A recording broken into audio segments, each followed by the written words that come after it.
As in servant leadership, we often hear about uh, the success stories, the ways in which servant leadership has helped organizations. But along the way, there are, of course, organizations where it sometimes doesn't take, or where there are, where you can find resistance in any case within an organization or within individuals. I'm wondering if you have found any resistance to the policy governance model, either among individuals or organizations.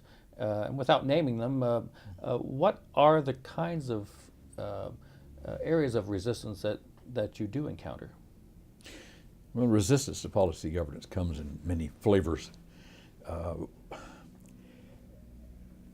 I think I could break it down this way, that of types of resistance to the model.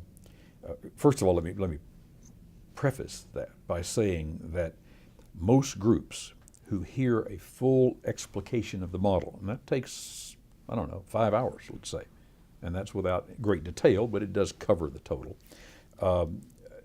Most of them find it is highly logical, highly reasonable, and ideal.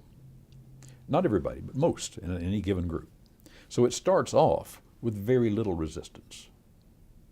However, having put that preface aside, one type of resistance is the resistance to a model in this conceptual coherent idea of model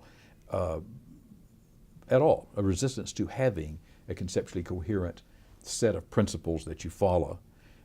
We have no trouble, for example, understanding that you can build lots of different kinds of bridges, but the model of, or to use the word model may be straining a little bit, but the set of engineering principles are the same. Well, boards have some resistance to that. Maybe the resistance comes about because of wanting to kind of fly by the seat of your pants sometimes, or board members wanting to bring the experience of what worked in some other place and apply it, even though they're using policy governance and the whole game just changed. Because things you bring which are useful in another setting sometimes are exactly the wrong things to do in governance, using policy governance. I could give some examples from that, but let me move on to something else instead of that.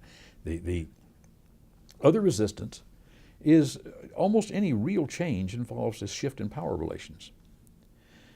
Staffs who like to wind the board around their fingers don't like it, because the board actually gets into the spot where it is in charge. Or boards who like to interfere and get in the middle of staff operations don't like it, because it takes away one of the things that they get a kick out of, that particular set of board members get a kick out of. Boards who lean the other direction, say in the direction of rubber stamping, find that, whoa, there's a lot of work to be done here in this governing thing. There's a lot of work to be done. This is not just showing up for the meeting, keeping the seat warm for an hour and a half, and going home, listening to some nice presentation by the staff. That's not what it's all about anymore. So there are a number of things that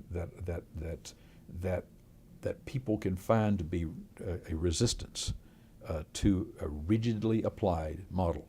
And it is a rigid model. It is definitely rigid at the principles level. It is not rigid in terms of all the different varieties of governance that can be built on top of those principles. And being able to distinguish the rigid, rigorous, theory-based principles from all other decisions that are based on personality and what people like to do and those things, that's fine, as long as you hold the principles in place. Being able to tell those two things apart distinctly is absolutely important. And people let those run together, then they'll start changing the principles and the model falls apart.